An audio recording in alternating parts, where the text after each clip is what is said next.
আজকে একটি রেসিপি করে দেখাবো, সেটা হচ্ছে তেলাপিয়া মাছ ভুনা। অন্যান্য মাছের সাথে মাঝে মাঝে তেলাপিয়া মাছও খাওয়া হয়। সুন্দর করে রান্না করলে সব কিছুই মজা হয়। তো একটি কড়াইতে পরিমাণ মতো তেল দিয়ে দিলাম। তেল দিয়ে এখানে আপনার পেঁয়াজ কুচি দিয়ে দিচ্ছি, আর সাথে দিয়ে দিচ্ছি কাঁচামরিচ কুচি। তারপর একটু নেড়ে চেড়ে মশলাগুলো দিয়ে দিব।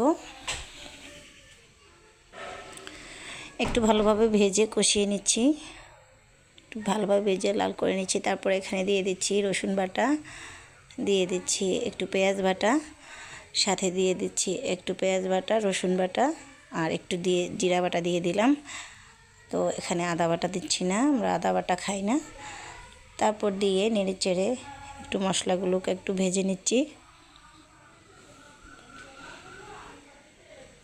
মশলাগুলোকে ভেজে নেওয়ার পরে যেহেতু মশলাগুলো পুড়ে না যায়, সেজন্য একটু ঝোলের পানি দিয়ে দিলাম, অল্প একটু, মশলাগুলো যাতে পুড়ে না যায় এই জন্য।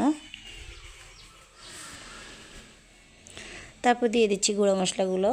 এখানে দিয়ে দিয়েছি 1 চামচ হলুদ গুঁড়া, দিয়ে দিচ্ছি 1 চামচ মরিচ গুঁড়া, দিয়ে দিচ্ছি পরিমাণ মতো লবণ। আর এই মশলাগুলো যেন পুড়ে না যায় এই জন্য একটু ঝোলের পানি দিয়ে দিলাম। তারপর ভালোভাবে মশলাটাকে কষিয়ে নিচ্ছি।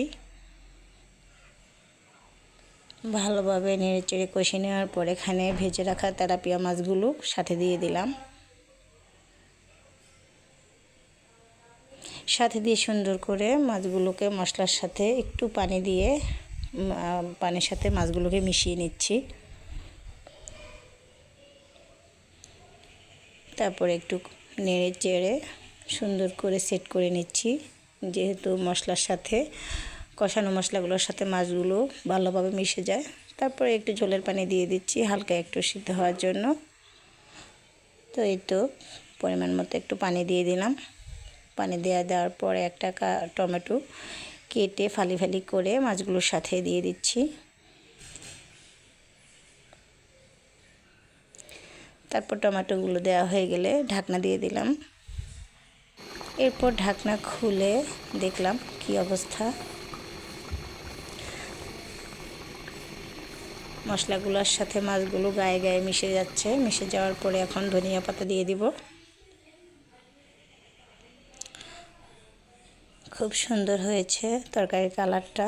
এরপর দিয়ে দিচ্ছি ধনিয়া পাতা। ধনিয়া পাতা দেওয়ার পরে কালারটা কি সুন্দর হয়েছে, তাই না? তো কেমন হয়েছে জানাবেন। আসসালামু আলাইকুম।